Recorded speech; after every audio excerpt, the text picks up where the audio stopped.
కేవలం డిగ్రీ మాత్రమే కాదు, రేపటి లీడర్స్ ని తయారు చేసే వరల్డ్ క్లాస్ ఎడ్యుకేషన్. టాప్ కంపెనీలో ప్లేస్మెంట్స్ అండ్ బ్రైట్ ఫ్యూచర్ కోసం రాయ్ యూనివర్సిటీని ఎంచుకోండి. అసలు ఈ జ్యోతిష్యం అనేది ఎంతవరకు ఒక కీలక పాత్ర పోషిస్తుంది ప్రతి మనిషికి కూడా? జ్యోతిష్యం నమ్మాలా వద్దా అనేది పక్కన పెడితే సర్వం సంకనాగిపోయినా ఎవడు పట్టించుకోడు. కానీ వినాయక చవితి ముందు రోజు మాత్రం నిద్రలేస్తారు వీళ్ళందరూ. కొన్ని లక్షల మంది రోజు మందు తాగి సిగరెట్ తాగి వస్తుంటే ఎవరికే ఉండదు. కానీ ఖచ్చితంగా దీవాళి ముందు రోజు మనం కాల్చే క్రాకర్స్కి మాత్రమే వీళ్ళు విజృంభిస్తుంది. బ్యూటీ పార్లర్కి పోయినప్పుడు ఈ మంగళసూత్రాన్ని తీసి అట్లా పక్కకు పెడతారు. ఈ జ్యోతిష్యం గురించి విమర్శించే వాళ్ళ సంఖ్య ఎందుకు ఎక్కువైంది అంటే, అసలు హిందూ మతానికి థ్రెట్ ఎవరితోనుంది? హిందువులతోనే ఉంది. శుభమా అంటూ పెళ్లి చేసుకుంటే విడిపోమని చెప్తున్నాడు వేణుస్వామి అంటే దాన్ని శుభమా అని చెప్పరు నాయన. శాస్త్రాలు కానీ దైవత్వం కానీ తగ్గేదే లేదు, ముందుకెళ్తానే ఉంది. జాతకంలో ఈ దశలను బట్టే గానీ మనం తీసుకుంటున్న ఆహార అలవాట్లను బట్టి కాదంటారా? ఏం తినని వాళ్లకు కూడా క్యాన్సర్స్ వస్తాయి. అంతెందుకు, కరోనాలో మంచి మంచోళ్ళు చచ్చిపోయారు, తాగుబోతులు ఎవరు తావాలా? అవును అవును. దేవుడు అనేవాడు నీ జాతకాన్ని రాసిండు, నీ తలరాత రాయలే. ఈ మధ్య కాలంలో దశమహావిద్యల అమ్మవార్ల గురించి చాలా ఎక్కువగా వింటున్నాం. ఎవరు అసలు ఈ దశమహావిద్యలు, ఎందుకు ఆరాధించొద్దు అందరూ? సో దశమహావిద్యలు అనేవి ఇవాళ కొత్తవి కావు.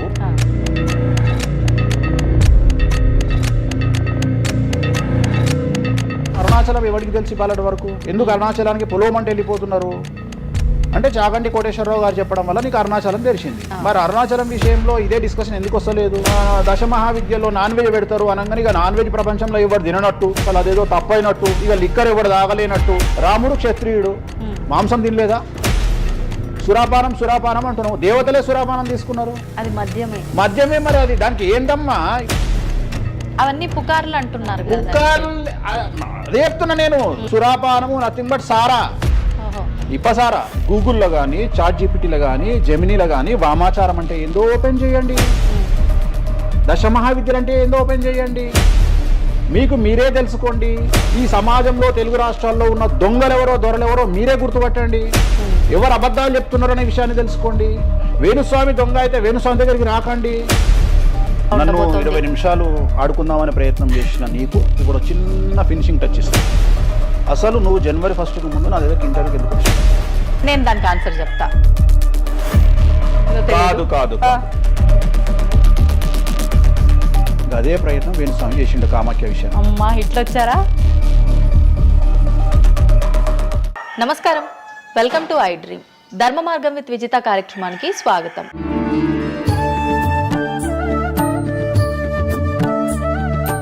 ప్రస్తుతం మనతో పాటు ఉన్నారు ప్రముఖ జ్యోతిష్యులు వేణుస్వామి గారు. ఇప్పుడు వారితో మాట్లాడి మరిన్ని విషయాలు తెలుసుకుందాం. ముఖ్యంగా మనకెన్నో సందేహాలు ఉంటూ ఉంటాయి, వాటి గురించి అడిగి తెలుసుకునే ప్రయత్నం చేద్దాం. నమస్కారం అండి. నమస్తే తల్లి. ఓం నమో వెంకటేశాయ. వెంకటాద్రి సంస్థానం బ్రహ్మాండే నాసికించిన వెంకటేశ సమోదేవో నా భూతో నా భవిష్యతి. గురుగారు, రాశుల పరంగా ఎలా ఉంటుందండి? సో ఈ సంవత్సరము ఫస్ట్ రాశుల కంటే ముందు మనం మాట్లాడుకోవాల్సింది ఏంటి అంటే, ఈ సంవత్సరము రైలు ప్రమాదాలు, అగ్ని ప్రమాదాలు, వాహన ప్రమాదాలు, అలాగే జన సమీకరణలు ఉన్న చోట, భక్తులు గుమిగూడే చోట, జన సాంద్రత ఉన్న చోట, అది సినిమా థియేటర్లు అవ్వచ్చు, భక్తికి సంబంధించిన ఏరియా అవ్వచ్చు, సో మార్కెట్లు అవ్వచ్చు, మాల్స్ అవ్వచ్చు, వాటిల్లో పెను సంచలనాలు ఈ సంవత్సరం జరిగే అవకాశాలు ఉన్నాయి. ఆర్థిక నష్టము అంటే ఆస్తి నష్టము, జన నష్టము ఉండేటువంటి అవకాశాలు ఉన్నాయి. కాబట్టి జనాలకు చెప్పే విషయం ఏంటంటే, భక్తి పేరుతో జనాలు లేనటువంటి ప్లేస్కి వెళ్ళండి. ముక్కోటి ఉంది, ఖాళీగా ఉన్న వెంకటేశ్వర గుడికి వెళ్ళండి హ్యాపీగా. ఆ దేవుడికి డబ్బులు ఇచ్చిన వాళ్ళు అవుతారు, పంతులకు డబ్బులు ఇచ్చిన వాళ్ళు అవుతారు, గుడికి 4 రూపాయలు ఇచ్చిన వాళ్ళు అవుతారు. అట్లనే జనాలు లేనటువంటి ప్లేసుల్లో పుష్కరాలకు వెళ్ళండి ఈ సంవత్సరము. సో జన సాంద్రత ఉన్నటువంటి ప్రదేశాలను ఈ సంవత్సరం అవాయిడ్ చేయడానికి ప్రయత్నం చేయండి. సో టూర్లు మ్యాక్సిమం అవాయిడ్ చేయండి. ఈ సంవత్సరము లోయ ప్రాంతాలలో, కొండ ప్రాంతాలలో, నదీ పరివాహక ప్రాంతాలలో పెను సంచలనాలు నమోదయ్యే అవకాశం ఉంది. టూరిస్టు ప్రాంతాలలో కూడా ప్రాబ్లమ్స్ ఉంటాయి.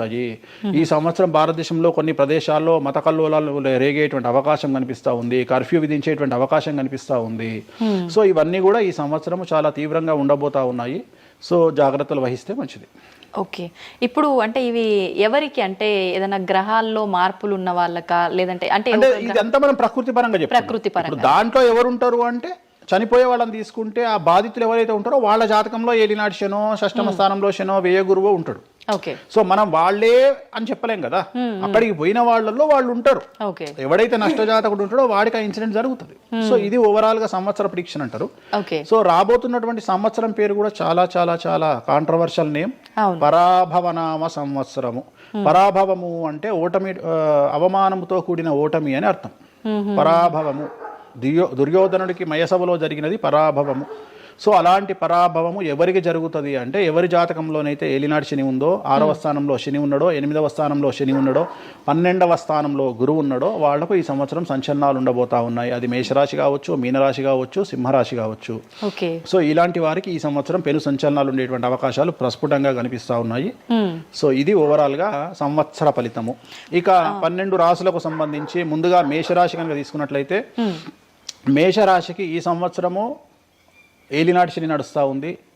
సో ఏలినాటి శని ఒక పక్క గురువు బాగాలేడు, ఒక పక్క రాహు బాగాలేడు, ఒక పక్క కేతు బాగాలేడు. సో ఇలాంటి సందర్భంలో పెను సంచలనాలకు కారణభూతమయ్యేటువంటి అవకాశం ఉంది.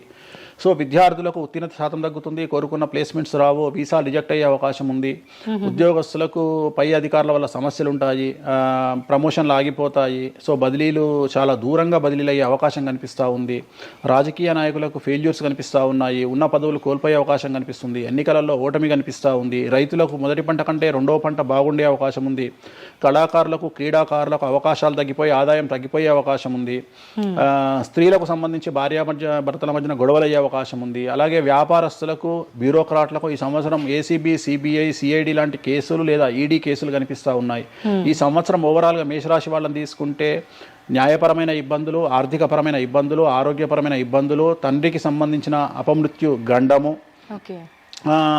అలాగే న్యాయపరమైన చిక్కులు, వాహన ప్రమాదాలు, భార్యాభర్తల మధ్యన గొడవలు, ఇవన్నీ మేషరాశి వారికి కనిపిస్తూ ఉన్నాయి. మరి ఏం చేసుకోవాలా అంటే, తిరునల్లా శనీశ్వర ఆలయంలో ప్రత్యేకమైన శని పూజ నిర్వహించుకోవడంతో పాటు నలుపు రంగు దుస్తులకు దూరంగా ఉండడము, నలుపు చెప్పులు, నలుపు వాహనాలకు దూరంగా ఉండడము, లెదర్ వస్తువులకు దూరంగా ఉండడము, నలుపు లెదర్ వస్తువులకు దూరంగా ఉండడం వల్ల సమస్యల నుండి గట్టెక్కుతారు. ఏడాదంతా వీటికి దూరంగా ఉండాలి.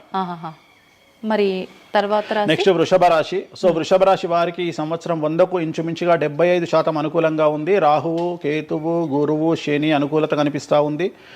చాలా బాగుండబోతా ఉంది. ఈ సంవత్సరం మే నుండి విపరీతమైన రాజయోగం పట్టబోతా ఉంది. చాలా అనుకూలంగా ఉంది. విద్యార్థులకు ఉత్తీర్ణత శాతం ఉంటుంది. స్త్రీలకు అనుకూలమైన ఫలితాలు ఉంటాయి. స్త్రీలకు మీ ఇంట్లో కమాండింగ్ అంతా మీదే ఉంటుంది.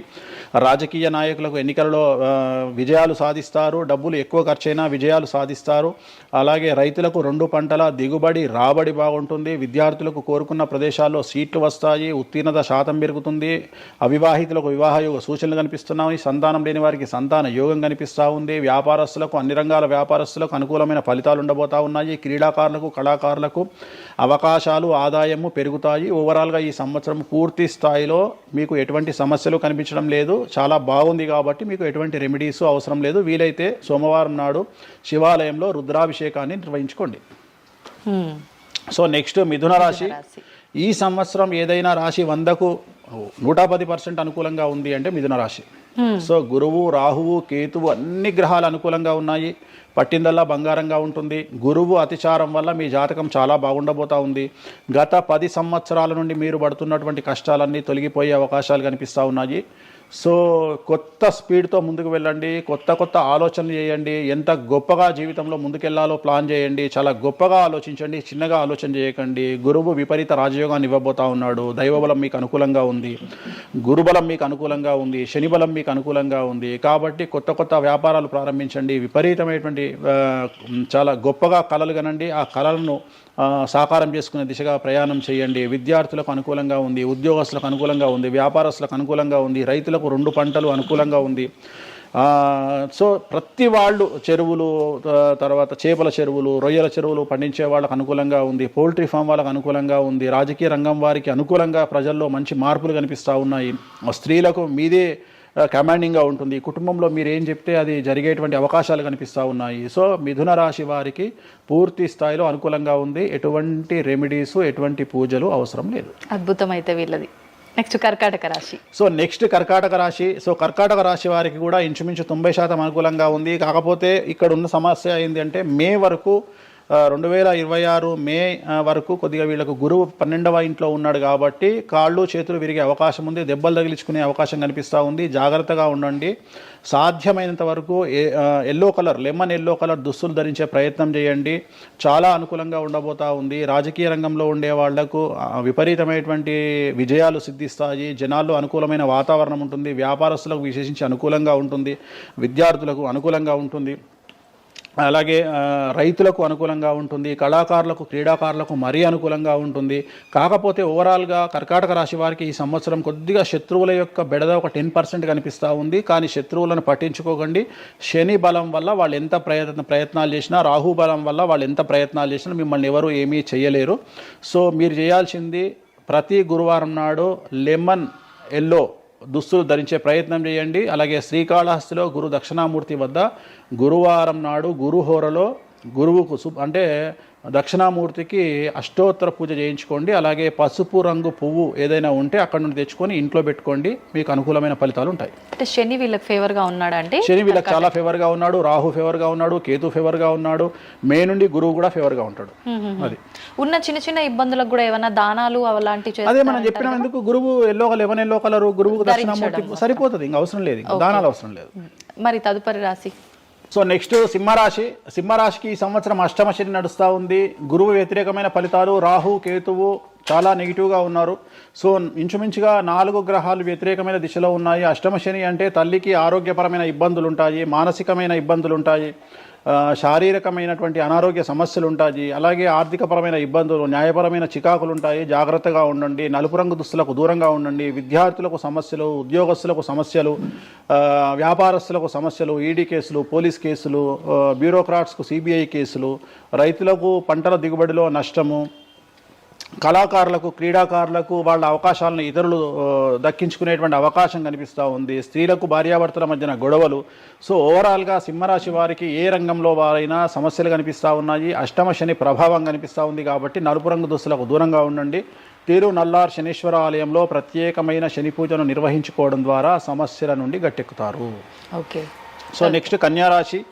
ఈ సంవత్సరం కన్యారాశి వారికి ఇంచుమించు 75% అనుకూలంగా ఉండబోతా ఉంది. శని, అలాగే కుజుడు, రాహువు, కేతువు, గురువు అనుకూలతల వల్ల చాలా చాలా అనుకూలంగా ఉండబోతా ఉంది. ఒకే ఒక్క సమస్య ఈ సంవత్సరం ఉండేది, భార్యాభర్తల మధ్యన ఈగోలు కానీ క్లాషెస్ కానీ వచ్చే అవకాశం ఉంది. సో కాంప్రమైజ్ అవ్వడానికి ప్రయత్నించండి. భార్య దగ్గర భర్త, భర్త దగ్గర భార్య కాంప్రమైజ్ అవ్వండి. ఈగోలకు పోవద్దు, జెలస్లకు పోవద్దు. ఆర్థికపరమైన అంశాల్లో జాగ్రత్తగా ఉండండి. విద్యార్థులకు అనుకూలత కనిపిస్తూ ఉంది. రాజకీయ నాయకులకు అనుకూలత కనిపిస్తూ ఉంది. వ్యాపారస్తులకు, కళాకారులకు, క్రీడాకారులకు విశేషమైన యోగం లభించబోతూ ఉంది. న్యాయస్థానాల్లో పనిచేసే వాళ్లకు, న్యాయ సంబంధమైన వృత్తిలో ఉండే వాళ్లకు అనుకూలమైన ఫలితాలు ఉండబోతా ఉన్నాయి. స్త్రీలకు విశేషించి అనుకూలంగా ఉండబోతా ఉంది. సో ఈ సంవత్సరం కన్యారాశి వారికి పూర్తిగా అనుకూలమైనటువంటి ఫలితాలు కనిపిస్తూ ఉన్నాయి. వీరు చేయాల్సినటువంటి రెమెడీ, సోమవారం నాడు రుద్రాభిషేకాన్ని శివాలయంలో నిర్వహించండి. సమస్యల నుండి గట్టెక్కుతారు. సో నెక్స్ట్ తులారాశి. తులారాశి వారికి షష్టమ స్థానంలో శని కనిపిస్తూ ఉన్నాడు. కాకపోతే గురువు విపరీత రాజయోగాన్ని ఇవ్వబోతా ఉన్నాడు. వీళ్ళకి గురు బలము మరియు దైవ బలం అనుకూలంగా ఉండడం వల్ల మీ జీవితాన్ని కొత్తగా ప్రొజెక్ట్ చేసుకునేటువంటి అవకాశం మీకు దేవుడు కల్పిస్తూ ఉన్నాడు. ముందుకు వెళ్ళే ప్రయత్నం చేయండి. చాలా కొత్తగా మిమ్మల్ని మీరు ఆవిష్కరించుకునే ప్రయత్నం చేయండి. మిమ్మల్ని మీరు కొత్తగా సమాజానికి చూపించుకోండి. దానివల్ల మీ ఆలోచనలు మార్చుకోండి. చాలా గొప్పగా థింక్ చేయండి. గొప్పగా కలలు కనండి. వాటిని సాకారం చేసుకోండి. గురువు అనుకూలంగా ఉన్నాడు. కాకపోతే కుటుంబంలో పెను సంచలనం జరిగే అవకాశం కనిపిస్తూ ఉంది. 6వ స్థానము భాగ్యానికి మరియు శత్రుత్వానికి కారకుడు కాబట్టి శని వల్ల సంచలనం జరిగే అవకాశం ఉంది. విద్యార్థులు, ఉద్యోగస్తులు, వ్యాపారస్తులు, కళాకారులు, క్రీడాకారులు, రైతులు, అలాగే రాజకీయ నాయకులు ఎవరైనా సరే వాళ్ళ జీవితంలో ఏదో ఒక పెను సంచలనం జరిగే అవకాశం కనిపిస్తూ ఉంది. నలుపు రంగు దుస్తులకు దూరంగా ఉండండి. తీరు నల్లార్ శనీశ్వర ఆలయంలో ప్రత్యేకమైన శని పూజ నిర్వహించడం ద్వారా సమస్యల నుండి బయటపడతారు. నెక్స్ట్ వృశ్చిక రాశి. వృశ్చిక రాశి వారికి అర్ధాష్టమ శని వెళ్ళిపోయింది. శని, గురువులు అనుకూలంగా ఉన్నారు. రాహు, కేతువులు అనుకూలంగా ఉన్నారు. కళాకారులు, క్రీడాకారులు, ఉద్యోగస్తులు, విద్యార్థులు, వ్యాపారస్తులు, రైతులు, రాజకీయ నాయకులు, స్త్రీలు, అన్ని రంగాల వారికి పూర్తిగా 100కి 100% అనుకూలంగా ఉన్నటువంటి రాశి వృశ్చిక రాశి. పూర్తి స్థాయిలో విశాఖ 4, అనురాధ 1, 2, 3, 4, జ్యేష్ఠ 1, 2, 3, 4, 9 పాదాల వారికి విశేషించి రాజయోగంగా భావించాల్సి ఉంటుంది. మే వరకు విపరీత రాజయోగం కనిపిస్తూ ఉంది. మే తదుపరి కూడా అనుకూలమైన ఫలితాలను పొందుతారు. కాబట్టి వీరికి ఎటువంటి రెమెడీసు, ఎటువంటి పూజలు అవసరం లేదు. చాలా గొప్పగా కళలు కనండి, మీకున్నటువంటి కళలను సాకారం చేసుకోండి, మీకు ఎటువంటి రెమెడీస్ కూడా అవసరం లేదు.